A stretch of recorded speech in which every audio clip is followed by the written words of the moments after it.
brother. What brought you over, man, if you don't want me asking? I have not ever seen such a claim, and I'm just Okay, I'd like to know more. Wonderful, wonderful. What's your name? I'm Jimmy. Jimmy, my name is Wahab. Pleasure to meet you, or Abdul Wahab. It means the servant of the giver. Okay. Yeah, so what? I would love to offer you free gifts, if that's okay with you, my dear brother. Yeah, thank you. Okay, beautiful, beautiful. So I'd love to offer you the glorious Quran, right? This is the most read book, right, in the entire world today, right? This is also known as the final revelation from the Almighty, most merciful Creator. So it's a gift from me to you, right? Thank you.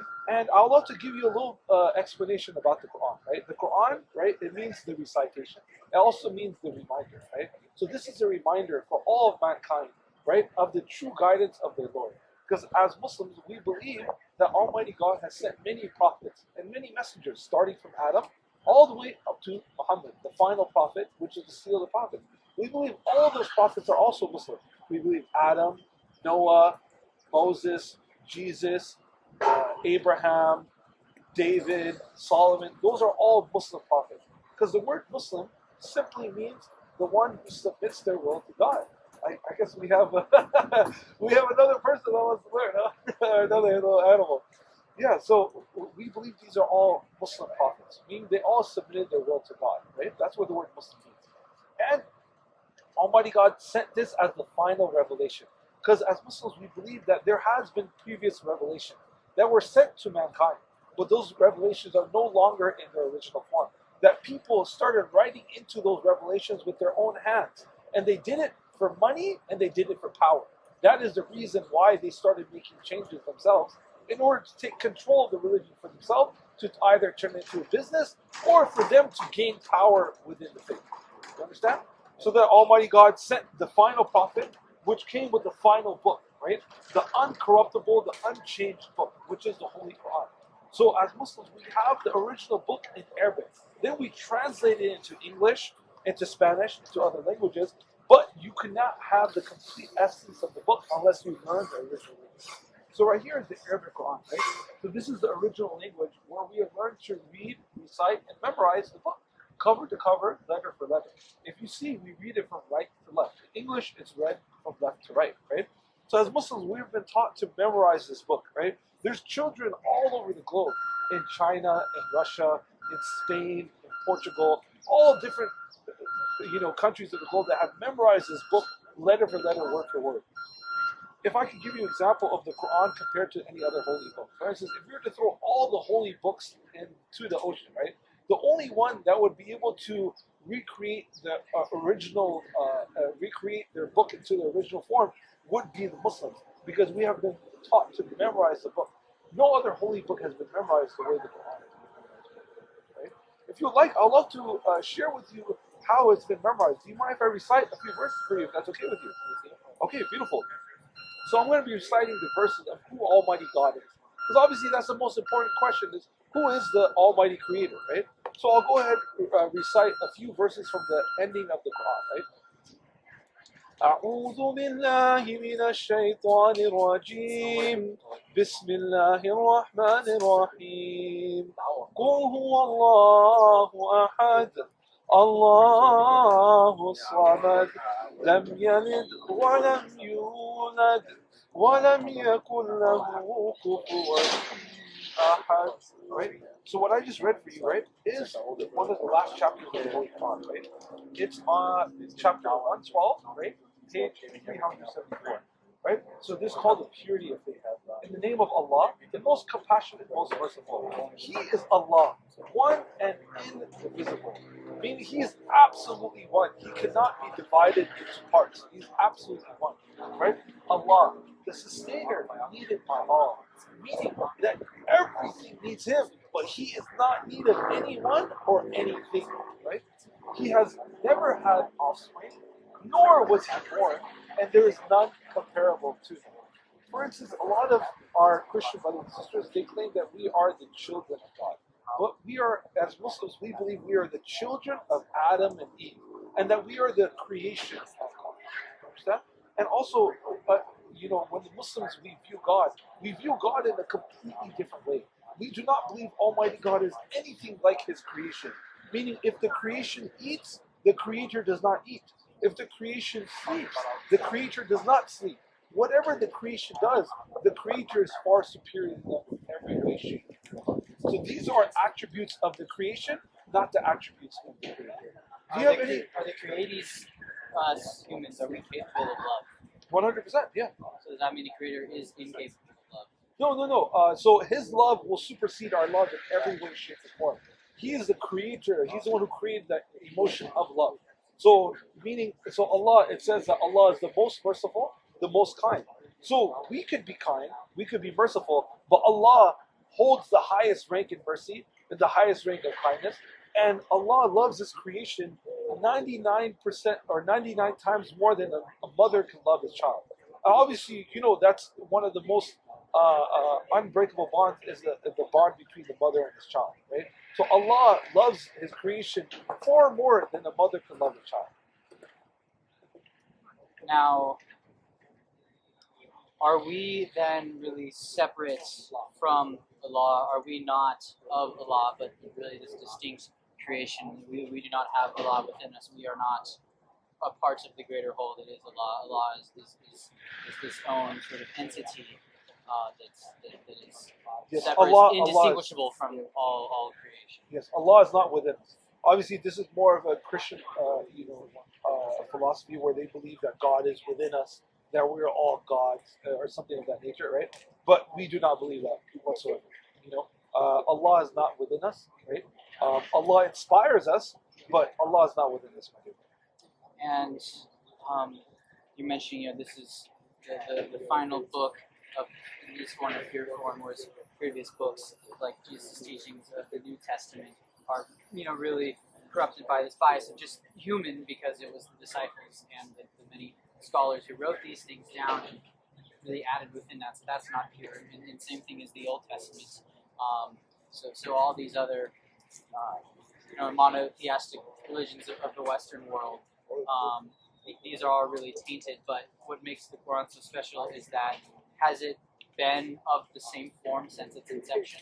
100%. And when was that, if we could put a date upon it? About 1,500 years ago. 1,500 years ago, so sometime, 6th, 7th century.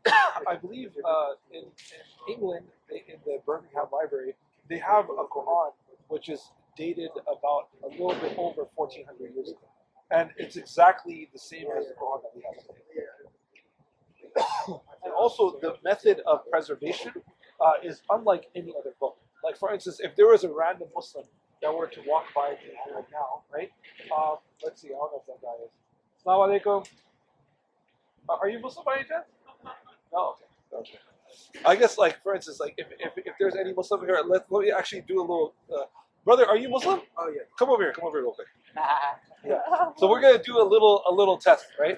So I'm gonna be reciting the Quran, but I'm purposely gonna make a mistake. I want you to catch the mistake that I make. Okay? It's Surah Fatiha. Okay? Yeah. Okay. So right now I'm gonna read it, but I'm gonna purposely read it wrong to see if you could correct me in what mistake I made. Okay? We're not looking at a book or anything like that. I'll go ahead and show you how it works. So, Alhamdulillahi Rabbil. Alhamdulillah. See, that was the first mistake. Ar-Rahmanur Rahim. Ar-Rahmanur Rahim. Maluku Yawmiddin. Malik Yawmiddin. See? So if I were to make any utterance of a mistake, immediately there's someone there to correct it. Because we have been learned to memorize this book letter for letter, word for word. It is unlike any other book, my dear brother. That's why we believe this is the true book of guidance. Thank you so much for helping me display that, by the way. I appreciate that. What's your name? Oh, Kevin. Kevin. Okay, beautiful. Wahab, nice to meet you. Nice to meet you. Nice to meet you. Who is Dr. Mustafa? Oh, he's just a translator. When did he do this translation? That I don't know. You could read the intro, and that'll give you an idea from the translation. But he translated it because obviously the other Qurans were in Old English, right? And obviously we don't speak in that manner anymore. So this Quran is very clear, very easy to understand, and it's in the way that we speak today. So that's why it's labeled the Clear Quran, because it's in very clear English. You don't need, obviously we don't speak in Old English anymore, and it's a very clear understanding of who Allah is, who the Creator is, and who the prophets are, and what our significance is in this world.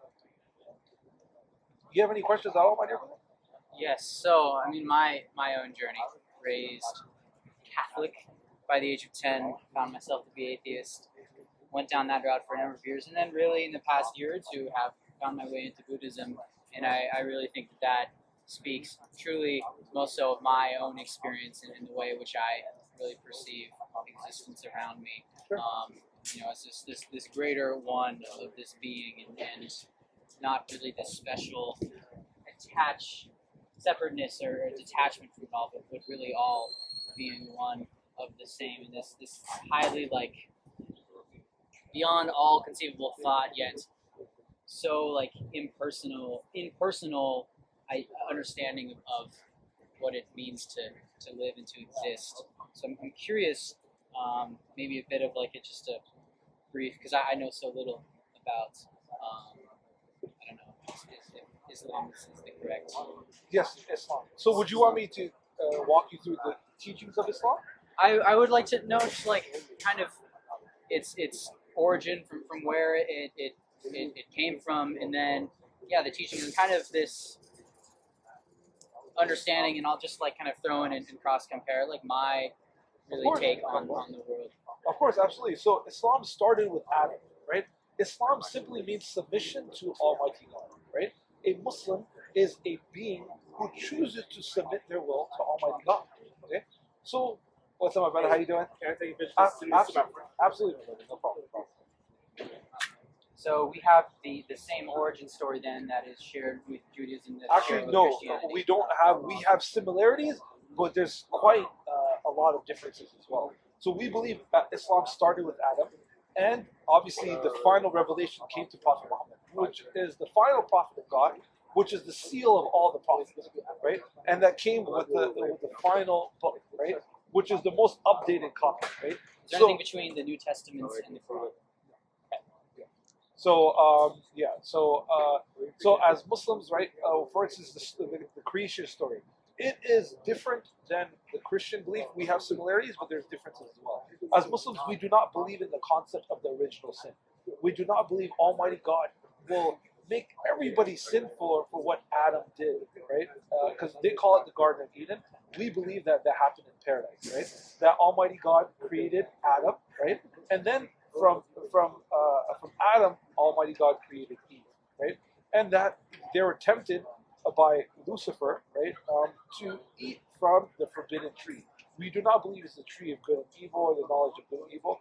We don't believe in that concept, right? We believe he was tempted, and Adam was the first one to eat from the tree, not Eve. In Christianity, they blame the woman, right? They said that Eve was the first one, and that therefore all women are punished for childbirth, right? And all women are punished for what Eve did.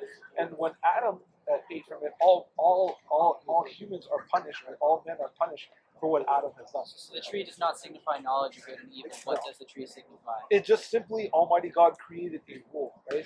That you are simply not supposed to eat from this tree. You can eat from whatever fruits you like, but there's this one tree, it's a forbidden tree that you're not supposed to go next to. It's sort of like curiosity killed the cat then. Yeah, basically, right? But you have to understand also that Adam didn't do it instantly. He was in heaven for a long period of time, and when he ate from the tree, it's Allah simply said that indeed human beings are forgetful, right? Adam is forgetful, and so will the children of Adam also be forgetful. Allah knows that He did not create us as perfect beings, right? That we are indeed full of flaws and full of mistakes. But that's why Allah is the most merciful, the most kind. Because Allah had already created a perfect being, which are the angels. Because the thing is, between Christianity and Islam, is we do have similarities, but as far as understanding regarding the angels, we do not believe in the concept of fallen angels, right? So Lucifer does not exist in that. No, Lucifer was a jinn, not an angel. And a jinn is? A jinn is another subspecies, right? So the jinns were created before humans, okay? Humans were created after jinns. Jinns used to rule the world prior to humans ruling the world. So when Almighty God created Adam, Lucifer got extremely jealous, he got extremely upset, because he was the highest ranking jinn out of all the jinns. He was the jinn that got closest to Allah, right? And he thought he would be made as the ruler of the earth. But when Allah created Adam, instantly Lucifer got very upset, got very jealous, because he was one of the only creations at that time. You understand? And then when the human was created, Allah said that this would be that Adam and his children will be the successors on earth, will be the new kings of the earth, immediately he got very, very upset. And before we have Adam living in heaven, are heaven and earth then one and the same at this point in time? No. The heavens are above, the earth is a completely separate realm. And was Adam ever in heaven then, or was Adam always on earth? No, Adam was in heaven, and then when he ate from the fruit, then he was placed back on earth. Okay, so Adam was the human was in heaven with these angels living there, and the jinns at this time were living on earth already. Yes. And were the jinns at any point living in heaven? So before the jinns were allowed to go between the heavens and earth, the jinns had the free. They had the ability to roam freely throughout the universe. You understand? Because we believe that there's like, for instance, like, you know when you see the stars in the sky, right? So that is the gateway into the lowest heaven. We believe there's 7 heavens, one above another, right? And each heaven is about 500 years of travel. That's an odd sort of layer, similar to sort of hell. Is there any sort of comparability of that?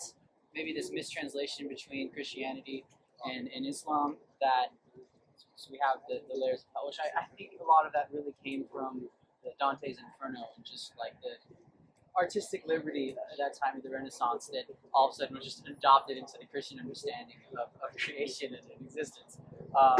But the 7 heavens, is there really any sort of parallel between the Christian 7 layers of hell there, or is that just a number?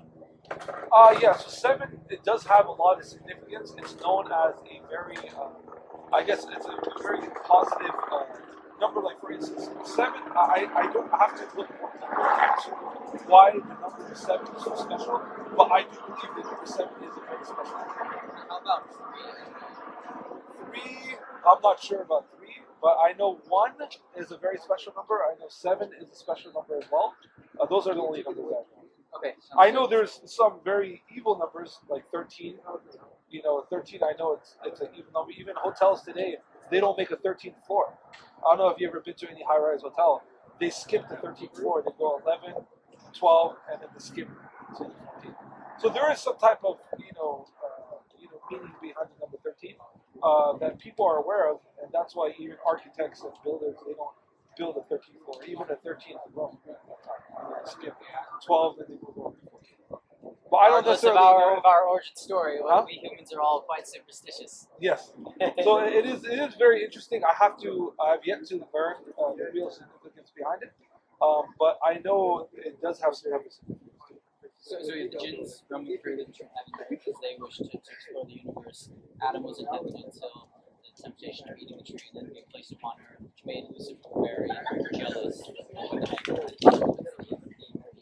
Yes, exactly. And then when Almighty God finished creating, he told that the angels and Lucifer to bow down to Adam, right?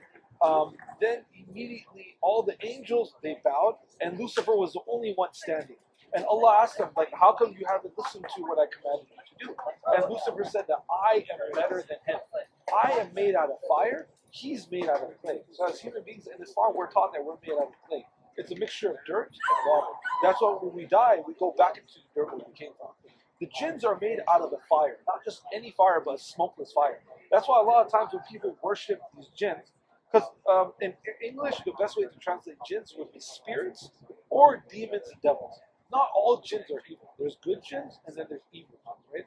So if you notice, most of the evil jinns, when people worship these jinns, they set up tons of candles, right? Because their essence is made out of fire, so they put a supporting fire around them. You understand? Yes. Because that enhances their essence of what they're made out of, because the jinns are made out of fire themselves. So this knowledge about the unseen, only the Quran has this knowledge of the unseen. Everyone else, they try to understand the unseen, but Islam is and the Quran is the only one that truly describes the unseen in the way it's supposed to be understood. Right? So there's 2 creations on earth that are being tested: humans and jinns. We're being both tested for the grand prize of heaven or the massive punishment, which is the hellfire. So to put it very simply and succinctly, because jinns could also choose a religion as well. Jinns could either be Muslim, Jewish, Hindu. They could choose a religion as well. there's disbelieving jinns and there's believing jinns as well. I don't want to get too deep into it and cause any type of confusion, but I think if you have any other questions, feel free to ask. Yeah. We could get deeper into whatever you like. So going through the origin story, then, so we have a slightly different understanding of Adam and Eve, and then from there, like, it's a lot of shared principles and stories seen in these other. I'm forgetting Cain the and name Abel for these three monotheistic: Judaism, Christianity, and Islam. What's the sort of label for these three? Okay, they're Abrahamic. Abrahamic. Thank Yes, you. Abrahamic. But yeah, so now coming to the Prophet Muhammad, I know so little about this story, so I'd like to be a synopsis of that. Absolutely. So the Prophet Muhammad is known as the final messenger of God, right? He was sent, he was sent in the holy city of Mecca, right, which is the city right here. Have you ever heard of the holy city of Mecca by any Yes, chance? I have. Yes. So it's known as the greatest. Like, if you notice, like, there's a migration of every single species, right? For instance, they see the salmon migration, right, where all the salmon, they come together and they migrate right to where they were originally born. And then we have the migration of the wildebeest in Africa and whatnot. We have migration of all different types of animals, right? This is in modern day Egypt? No. So this is in the holy city of Saudi Arabia. I mean, this is the holy city of Mecca in the country of Saudi Arabia. Okay, there we go. That's one. So the largest migration of human beings actually happens here in the holy city of Mecca, right? So the Prophet Muhammad is known as the final prophet of God, right? He came as a mercy to humanity to give them the clear message of God, because unfortunately, Judaism and Christianity did not do a good job in preserving the message of God, right? If the Prophet Muhammad was never given the Quran, or let's say the Prophet Muhammad wouldn't exist, we would be living in a time right now where the whole world would be consumed in polytheism. The same way the whole world was consumed in polytheism at the time of Noah. I don't know if you're familiar with the story of Noah or not, and how at that time, almost like the entire population were worshiping idols. So the flood then is also existent in the story of Islam. Yes. Okay. We believe in the story of the flood, right? And that it came for a punishment for those who would worship the creation instead of the creator, right? Because at that time, most people, they would worship their different deities, right? And the people at the top, right, were the ones who would sell these deities, right? And this was their business, right? This is how they gained so many riches. That's how they gained such an influence in their locality, is through the selling and the trading of their gods, right? So when Noah came to them and told them to worship the one true God, that he has no image, right? That he is not what you build with your own hands, immediately they had a problem with it because it would affect their business. You understand? It was more of a business decision, but then they were punished because of that as well, because they transgressed. And it was in the Quran we're told that Noah preached for many years, and they told Noah that, listen, we will never listen to you. We don't care how much longer you preach to us. We will never listen to you. If your God is real, bring the punishment now. We're waiting for it. And then they were punished, just like the past civilizations have also been punished as well. And it was made for a reminder for those who disbelieve. Yeah, but the Prophet Muhammad is known as the mercy to mankind, who came with the unchanged book and with the clear message which is the Quran. تكاد تميز من الغيظ كلما ألقي فيها فوج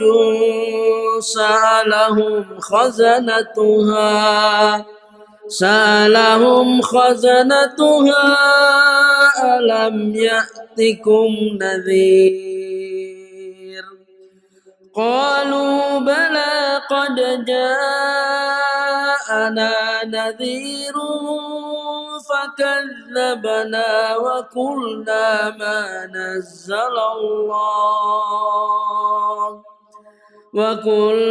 ما نزل الله من شيء إن أنتم إلا في ضلال كبير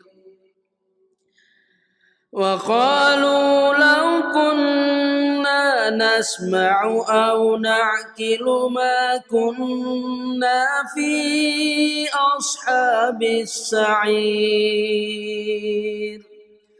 فاعترفوا بذنبهم فسحقا لأصحاب السعير.